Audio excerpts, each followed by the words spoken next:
Good evening, ladies and gentlemen, and welcome back to the Malmati Foundation. Structures played a very important part in human history. For example, those ancient Egyptians were way ahead of their time. If they had built the pyramids slightly to the left or in a different angle, they wouldn't have lasted the test of time and would surely have crumbled. Likewise, structures played a very important part in American literature. Specifically in John Steinbeck's Grapes of Wrath and of Mice and Men. But be warned, we're heading into major spoiler territory right now. But in all seriousness, if you've already read the books, let's begin. First off, Of Mice and Men. a very prominent use of structure of Mice and Men is obviously foreshadowing. For example, In the beginning of the novel, Lenny kills innocent mice in his bare hands. This suggests that he must have killed many more furries in the past. The dog being killed foreshadows the way George eventually kills Lenny. Leaves, George questions Candy, asking what the hell he's got on his shoulder. Candy then replies, he's a fighter, who's pretty handy, who likes a lot of little guys, hates a lot of big guys. He's a hell I got a big time scraps with the big guys. Further foreshadowing their big conflict between the two people. Candy then continues to tell George that Curly likes to keep his hand with a glove full of Vaseline, keeping it soft for his wife. Huh? Wink, wink, nudge, nudge. Shadowing effectively heightened suspense in the novel. For example, Lenny's rough handling with the mice and puppy, the shooting of Candy's old dog, crushing of Curly's hand, and the frequent appearance of Curly's wife all foretell future violence. Steinbeck tells the reader about the mice and puppy, as well as the scene in which Lenny breaks the bones in Curly's hand, so that when Lenny kills Curly's wife, it is completely believable and plausible that Lenny could have such ungodly strength. Also, in the beginning of the novel, their backstory reveals that they've gotten into quite a bit of trouble due to Lenny's curiosity with women. When Candy's dog is shot, it obviously foreshadows George shooting Lenny, as I said earlier, but it also places a very ironic comparison between dog life and human life. Of Mice and Men has a very restricted focus, splitting it up into 3 distinct acts of 2 chapters each. Act 1, the characters are introduced, the rabbit dream is happening, and they arrive at a new ranch. Curly's wife is introduced, and he's already killed mice. Act 2. The backstory of the main characters is revealed. Curly's hand gets crushed by Lenny, making his strength real and plausible when he kills Curly's wife later on. Crookston puts the ideas of George leaving Lenny into his mind, making Lenny have fear of the days to come.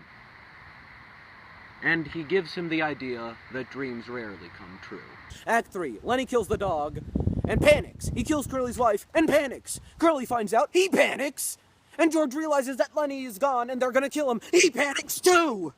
George kills Lenny, and Slim gives him comfort. And now I'll pass off the rest of the discussion to Anirudh, who will discuss the structure in the Grapes of Wrath.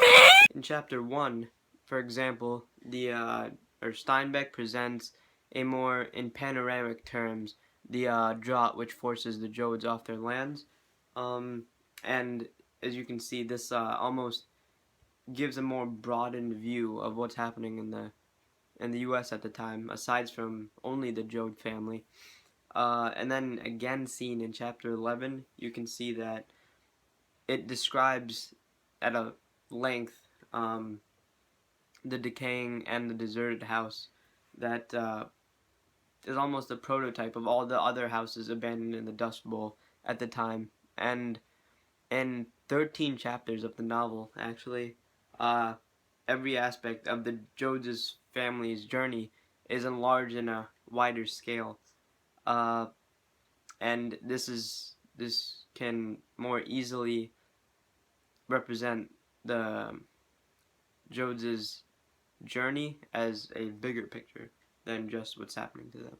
These inner chapters make up almost 1/6 of the entire novel, which is quite a lot, and they provide a lot of historical information, such as the development of land ownership in California, the consequences of migrant labor, and certain economic aspects of social lag that are really the major influencing factors of the America at the time.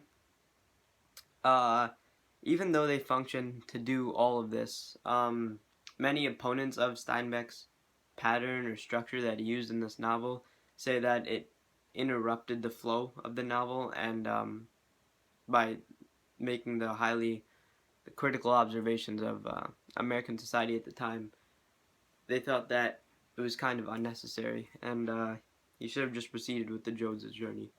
However, to minimize this, that the almost cutting or laggy chapters, he uses a variety of rhetorical devices, such as one is dramatization and the other juxtaposition, to make the chapters flow into each other rather than have one chapter then the next and the other chapter. Other than this, the inner chapters, he also uses a specific type of form, and this form is that of a road novel and that of a tragedy. A road novel because at some point it's very disjointed and has different episodes in different locations. That's mostly of the Jodes' journey. And a tragedy in that it keeps moving forward, and their journey keeps progressing to a inevitable climactic scene. He ties these two forms quite nicely, actually, into the novel to create a purpose and a story throughout the book, so that it can create an enjoyable and interesting read for the reader. So overall, the structure of Grapes of Wrath really influences how people have perceived the novel over time, and it gives it an entire new perspective to look at, and it really gives it more effectiveness to give off Steinbeck's purpose that of how the migrants were struggling at this time, and is one of the main reasons that people love the novel and read it for how it is. And it has really become one of the most widely read novels today because of people enjoying the contrapuntal structure again, and how it alternates with a more wider range and wider perspective. So more than just a novel of one family, can widely encompass a bunch of other people and give it something all Americans are able to relate to at the time. Hey guys, if you like this video, be sure to like it, subscribe, and forward this to all your friends. Have a great day, everybody.